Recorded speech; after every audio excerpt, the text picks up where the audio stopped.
I'm going to show you through a parallel bass matrix, which I've sort of developed over the years. It's a really good way of catering to what pretty much any bass performance will need. So if you've got a bass that's too dynamic, this can be handy. If you've got a bass that's quite flat and needs more energy, that can also be handy. If your bass is really dirty and you need to clean it up and get clarity, you can use this. And if your bass is too clean and you want to make it dirty, you can also use this. So let's have a little listen to the raw bass DI.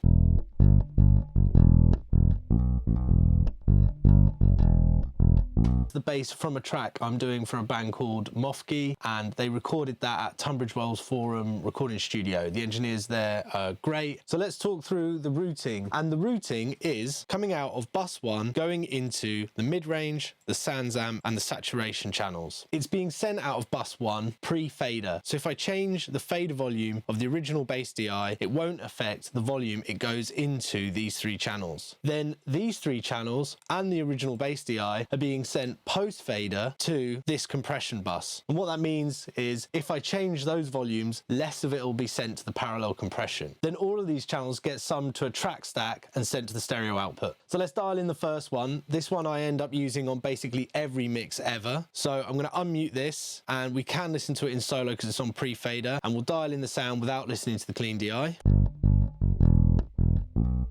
So let's add some harmonic content, some saturation.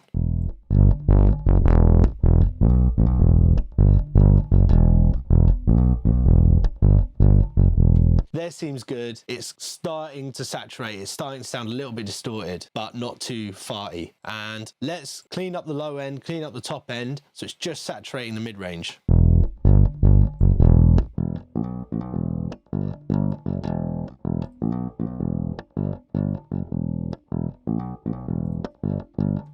That sounds good. Let's try a little bit more saturation. Maybe we can push it a little bit more now there's less signal.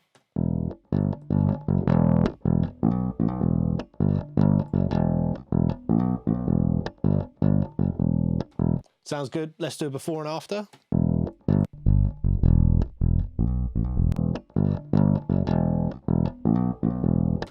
Let's dial in the next sound, which is a SansAmp clone plugin. It's free. It's by a company called... what's it called? What's it called? It's a free plugin. It's by a company called TSE Audio. Let's listen to that.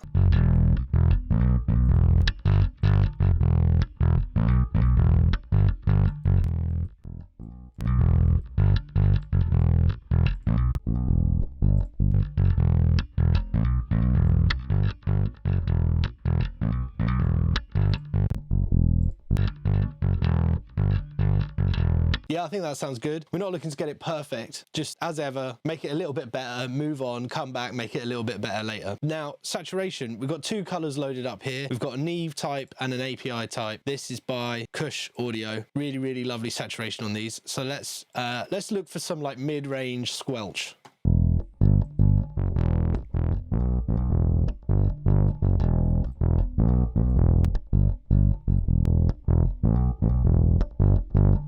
That sounds good. Let's try the A type.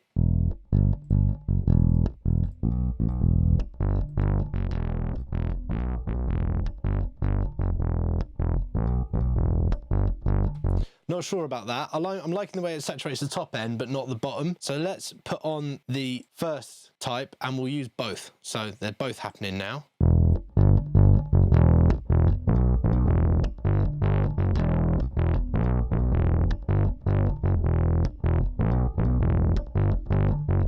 Cool, so that's really, really farty and doesn't sound good on its own, but when we blend it in, it will probably sound quite good. Here's our original tone. Let's add the mid-range.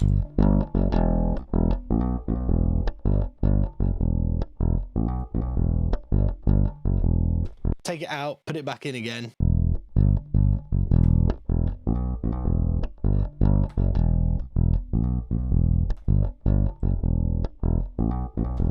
Always important when you're EQing in parallel to check the phase. This has got a phase flip button on here, so we'll just listen to that.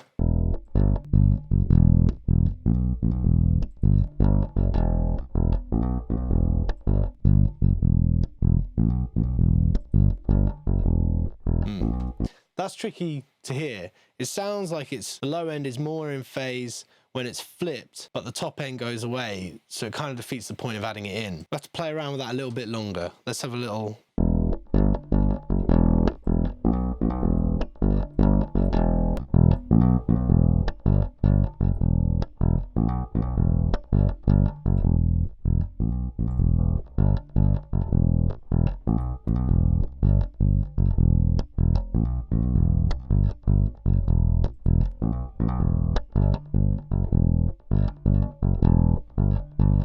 That's sounding good. So it sounds like we've done quite a big mid-range boost, but we haven't.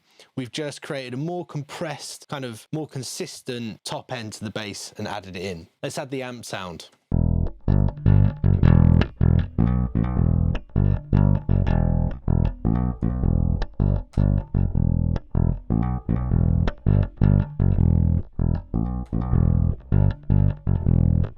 Sounds good. Let's try adding the saturation.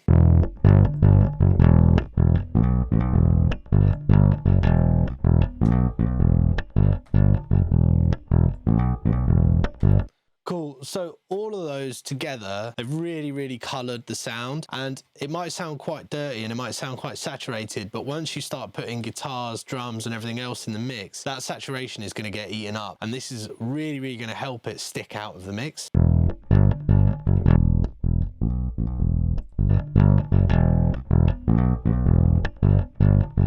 So we haven't had to really touch any EQ, and it's still sounding really fat and punchy in the low end, but also we've got all this top end grit and clarity, stuff that's going to keep up with the vocal and everything like that. So this step is maybe a little bit mental, but it just works so well. You can use any kind of compressor for this. An LA2A does work really well, just because the attack and release time is already set for you, but it doesn't have to be the Waves one, it can be the free one. You need 3 to 10 millisecond attack time, and you need sort of 100 millisecond to 500 millisecond release time, and a ratio of about 3:1, I'd say. What we're looking to do is really slam the compressor, really slam the bass sound so that you get that initial attack of the bass coming through, and then if there's any sustained notes, the compressor releases really slowly, and then you get a load of sustain out of the bass performance. It's just going to look mental, but remember, it's just in parallel, and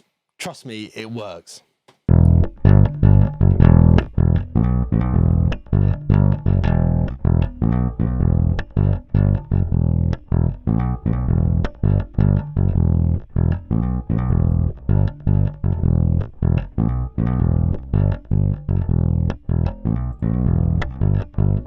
So you can see there in the context of the mix, it doesn't do that much, but it does add a load of control. Let's turn it up,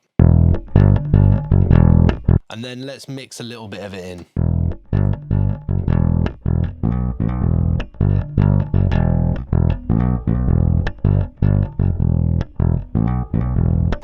Great, so let's take all these out and have a listen to what it sounded like before and what we've done very quickly. Remember, if you've got this in a template, it's as quickly as just turning these up and turning them down, and you can get this bass sound super quick.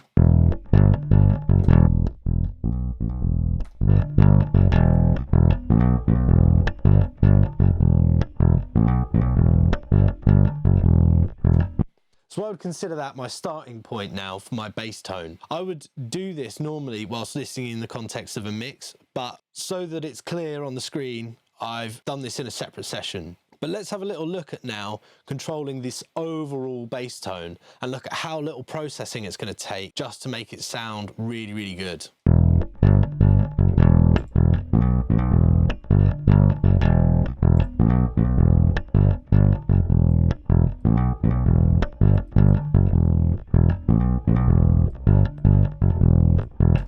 Bit of gentle compression from an SSL, it's never really gonna hurt. Let's look and see if there's any mud 240 to 400 hertz.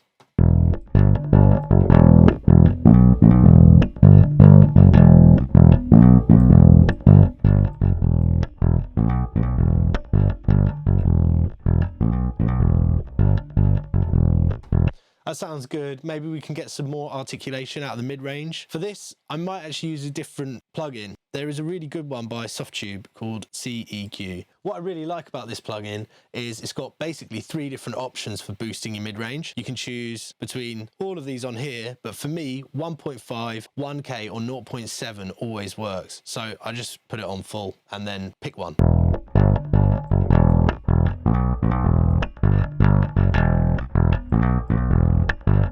I like that, but I have a feeling the bass will start competing with the vocal up there and maybe even some of the guitars. I think it's in between 1 and 0.7.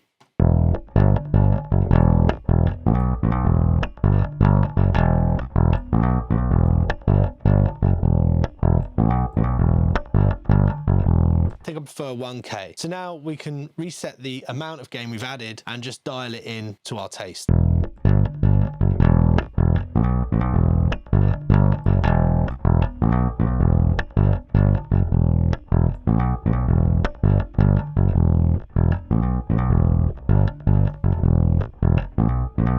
That's a totally respectable bass tone. Any more mixing you need to do with it than that, you probably have to do it in the mix. It's about fitting it in around your drums and all that. Like if you want to add more super lows, if you want to add more 100 hertz, you know, are you fitting it above or below your kick drum? It's all that kind of thing. So I can't really do anything more with it now without putting it into the track. I hope that's all super clear. I'm just going to go through the routing one more time just to make sure. So we've got a normal audio track with our bass on it, with no plugins on it, and we're sending out of bus 1. Then we've duplicated the auxiliary that's got the input of bus 1 twice more, so we've got 3 in total. On one of them, we've got the mid-range EQ and saturation there. The next one, we've got a Sans amp. You could use any stock plugin. There's probably some sort of Ampeg or Sans amp clone that comes with your DAW. Then we've got some saturation. You can use anything you like here. Maybe you want to put fuzz or chorus or something just to give it some character. And then we've got the parallel compression. And again, the parallel compression, you can just use an LA2A style plugin, 1176 maybe, or just choose those 3 to 10 millisecond attack times and the 100 to 500 millisecond release time. Then we've summed all of those to one main bass auxiliary where we've done a little bit more colorful EQ. It's super, super gentle stuff here. A little bit of control from the compression and a little bit more EQ in the mid-range. It's that easy. If there's anything you're struggling with mix-wise, let me know in the comments and I will get back to you. I'll probably make a video about it detailing how I get around that problem. Nice.